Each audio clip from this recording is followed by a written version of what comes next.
Friends, good morning. আমি সুস্মিতা। কেমন আছেন সবাই? আশা করছি সবাই খুব ভালো আছেন, সুস্থ আছেন। তো আবার একটা নতুন ভিডিও নিয়ে আপনাদের মাঝে হাজির হলাম। আশা করছি সবাই ভিডিওটা শেষ পর্যন্ত দেখবেন। তো দেখতে থাকুন ভিডিওটা। আজকের ভিডিওতে কী কী করি সেটা আপনারা দেখুন। আর আমি এই যে সকালে চলে এসেছি ছাদে, আর আজকে ছাদে একদম ফুলে ফুল হয়ে আছে। অন্য দিনের তুলনায় আজকে যেন একটু বেশি ফুল ফুটেছে, কেন জানি না। গাছেরা একদম তার ডালে ডালে ফুলে ভরিয়ে দিয়েছে। বেশ ভালো লাগে সকালে এসেই একটা কোণা ফুলে ফুল হয়ে থাকে গাছগুলো, সবুজ গাছে নানা রঙের ফুল। সকালটা মানে দেখেই মনটা ভরে যায়, যেন সারাদিনের এনার্জিটা আমি পেয়ে যাই এই গাছগুলোকে দেখলে। তো আমি রোজ সকালে আসবো, জামা কাপড় মেলি, তারপর গাছগুলোকে একটু ঘুরে ঘুরে দেখি কোন গাছে কী ফুল ফুটেছে। সত্যি ভীষণ ভালো লাগে। তো এই যে আমি আবার ঘরে এসেছি, ঘরে এসে অনেক কাজ করা হয়ে গেছে। ডোডোকে ঘুম থেকে তুলে ব্রাশ করিয়ে খাবার খাইয়ে তারপর রান্নাঘরে সব যা যা সবজি লাগবে সেসব রান্নার আর কি সকাল দুপুরে সব সবজি কাটাকুটো হয়ে গেছে। আর কলের মিস্ত্রি এসেছিলো, ওই যে টাইলস তো লাগানো হয়ে গেছে, সেটা তো আপনাদেরকে দেখিয়েছি। তো ওইখানে তো বেসিনটা বসবে, তো বেসিনটাও বসানো হয়ে গেছে। ওটা তো টাইলস লাগানোর সময় খুলে রাখা হয়েছিল, তো সেটাই লাগিয়ে দিয়ে গেল। আর এখন আমি ভাত বসিয়ে দিয়েছি, ভাত হচ্ছে। আর এইখানে ভেজে নেবো লাল ডাঁটার শাক। তো ওটার জন্যই রসুনটা একটু থেতো করে নিলাম। রসুন থেতো করে দিলে ফ্লেভারটা বেশ ভালো মিশে শাকের সঙ্গে, টেস্টটা বাড়ে। তো একটু লঙ্কা ফোড়ন আর রসুন ফোড়ন দিয়ে আমি শাকটাকে ভাজবো। আর মাছের ঝোল হয়ে গেছে, তারপর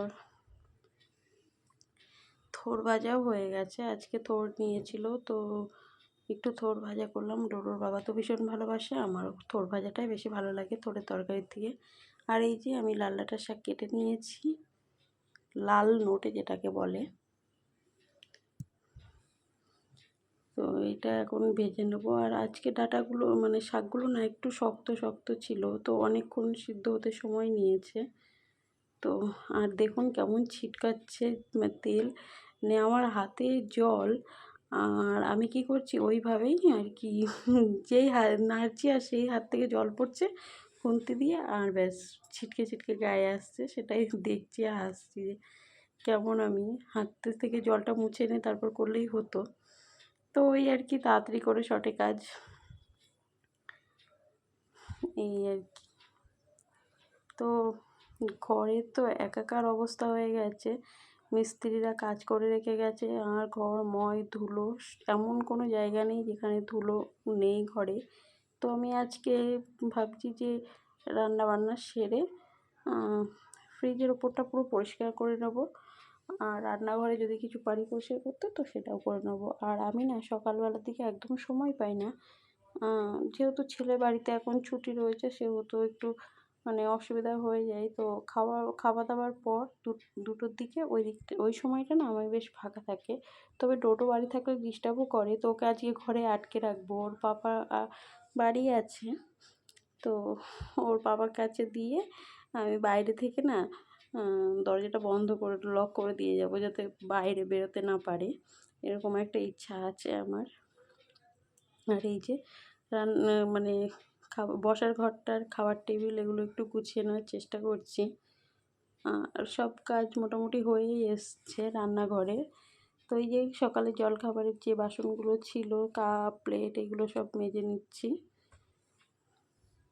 অনেক বেলা হয়ে যাচ্ছে, এগুলো না করলে আবার পড়ে থাকবে, তারপরে আবার দুপুরে ওই কাজগুলো করতে হবে। তো সেই কারণে আর কি পেরে দেবো না, তো আগে এগুলো পরিষ্কার করে নিই। আর যত ফাঁকা করে নিয়ে যাবে, যত তাড়াতাড়ি কাজ করে নেওয়া যায়, তত কাজ এগিয়ে থাকে।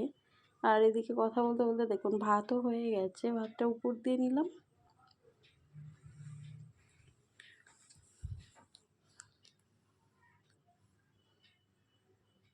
জলখাবারের প্লেটগুলো এই যে ধুয়ে নিলাম।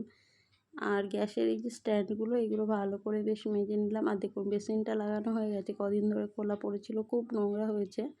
তো এটা পরিষ্কার করার জন্য আপনারা কি ইউজ করেন সেটা আমাকে জানাবেন কমেন্ট করে।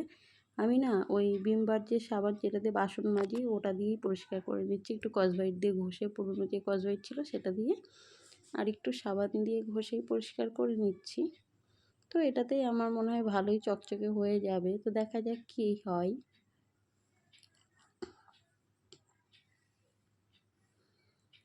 তো এই যে এইগুলোতে জল জমে নোংরা পড়ে, এই যে ভালোই বেশ নোংরা হয়েছে বেসিনটা।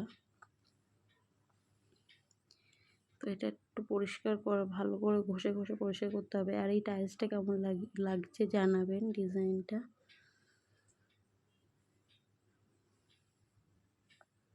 তো এইসব কাজ সেরে আবার ডোডোকে খাওয়াতে হবে। এখন প্রায় 12টা বাজছে। তো এইগুলো রান্নাঘরে যতটা সম্ভব করে রেখে দিয়ে তারপর ডোডোকে যাবো স্নান ডোডোকে নিয়ে আর কি যাবো স্নান করাতে। ওকে স্নান করিয়ে তারপর ওকে খাবার দাবার খাইয়ে আমরা আবার খাবো। তারপর আবার দুধ এসে যাবে।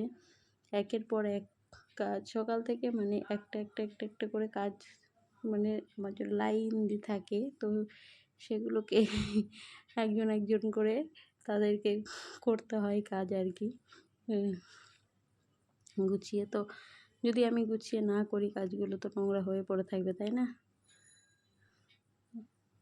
সবাই আমার জন্য ওয়েট করছে, দেখুন কাজেরাও আমার জন্য ওয়েট করছে। তো এই যে এইগুলো রেখে দিয়ে চলে গেছিলাম। তো গিয়ে টোটোকে খাইয়ে টাইয়ে তারপরে আবার এলাম। এখন ডোডোকে খাইয়ে আমি খেয়ে নিয়েছি, তারপরে এলাম আজকে আবার রান্নাঘরে। কারণ কি অনেকটা সময় লাগবে এইসব পরিষ্কার করতে, তো দেরি হয়ে যাবে। ডোডোর পাপাও খাবে, তো ভাবলাম ওদেরকে খেতে দিচ্ছি যখন আমিও খেয়ে নিই। তো আমিও খেয়ে তারপরে এলাম। আর এই যে দুধও চলে এসছে, তো গ্যাসটা মুছে আগে দুধটা বসিয়ে দিলাম, না হলে যা গরম পড়েছে দুধ নষ্ট হয়ে যাবে জানেন তো। তখন এই 2 লিটার দুধ একদম ব্যাস। আর এটা একদম খাঁটি গরুর দুধ। অনেক বছর ধরে আমরা নিই, আমাদের যে দুধওয়ালা কাকু দেয় আমার কাছে থেকে, প্রায় বিশ্বাস করবেন না 40 বছর ধরে একই লোকের কাছে দুধ নিচ্ছে। আর এই যে জানলার উপরটা, ওই উল্টো সাইডে, জানলার উল্টো সাইডটা প্লাস্টার করেছে। তো ওখান দিয়ে বালি সিমেন্ট ছিল, তো কোনো রকম ধুয়ে পরিষ্কার করা হয়েছে। তো সেটাকেই আমি একটু ভালো করে সাবান দিয়ে এই যে ঘষে ঘষে তুলে দিচ্ছি, না হলে ওইগুলো না, ওইগুলোর উপরে রান্নাঘরে তেল চিটা পড়বে আর পুরো কালোও হয়ে যাবে জায়গাগুলো দেখতে। তো সেটাই আর কি পরিষ্কার করে নিচ্ছি। আর এই কদিন পরিষ্কার করছিলাম না, কারণ হচ্ছে মিস্ত্রি একের পর এক কাজ করে যাচ্ছে আর আমি খেটে যাব, বেকার আমার খাটনি হবে। সেই একদম কি বলে ভস্মে ঘি ঢালার মতো অবস্থা হবে, যে আমি এদিকে কাজ করেই গেলাম সব পরিষ্কার করছি আর একদিক থেকে নোংরা হচ্ছে। তো সেটা তো কোনো মানে হয় না। তো ভাবলাম একবারে সব মিস্ত্রি পুরো কাজ করে নিই, আগে ঘরের যা কাজ আছে সেগুলো শেষ হয়ে যাওয়ার পরে তারপর আমি করবো, পরিষ্কার করবো। তো সেটাই করছি। আর এই জায়গাগুলো দেখুন সিমেন্ট একটু একটু লেগে গেছে, ছিটকে ছিটকে এসছে, মুড়ে দিয়েছিলাম কাগজ দিয়ে, তবুও না এই যে একটু একটু ছিটকে ছিটকে এসছে। তো সেগুলোর জন্যই আর কি বিশ্রী লাগছে। তো এগুলো পরিষ্কার করে হয়ে গেছে। এবার আমি দুধটাও গরম হয়ে গেছে, এবার আমি যাবো হচ্ছে ফ্রিজটা পরিষ্কার করতে। আর এই বেসিনের গাগুলো এগুলো ভালো করে না পরিষ্কার করলে না কেমন হলুদ হলুদ হয়ে যায়, তারপরে শ্যাওলা জমে যাবে কিছু কিছু জায়গায়। তো এগুলো আমি রোজ একবার করে, একবার কেন 2বার করে করা হয়, রাতে করা হয় আবার দুপুরে করা হয়, দিনে 2বার করে আমি এগুলোকে পরিষ্কার করি। তো এটা মোটামুটি কমপ্লিট হয়ে গেল, দেখুন অনেকটা পরিষ্কার করে ফেলেছি।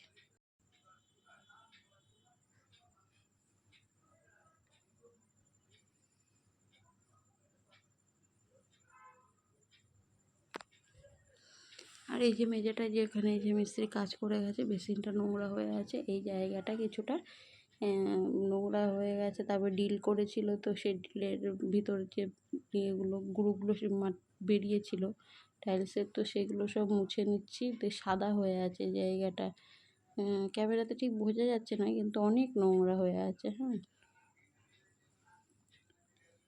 তো ওই জায়গাটা মুছে নিচ্ছি। রান্নাঘরের ভিতর কাজটা কমপ্লিট, এবার এইখানটা করে নেব, নিয়ে তারপরে এই যে চলে এসেছি এখন হচ্ছে ফ্রিজটা পরিষ্কার করে নেব।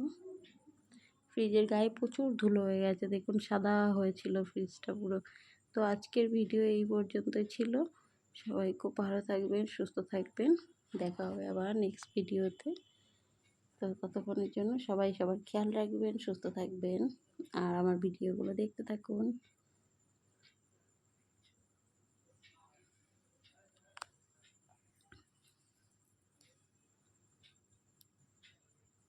আর এই যে জলের বোতলটা সামনে দেখছেন, এটার মধ্যে জল নেই, এটার মধ্যে মধু আছে একটু।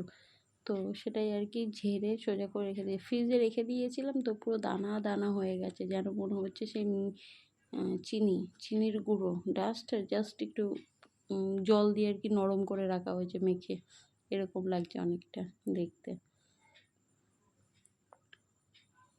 তো ভিডিওটা এখানে শেষ করছি, সবাই খুব ভালো থাকবেন, টাটা, বাই বাই।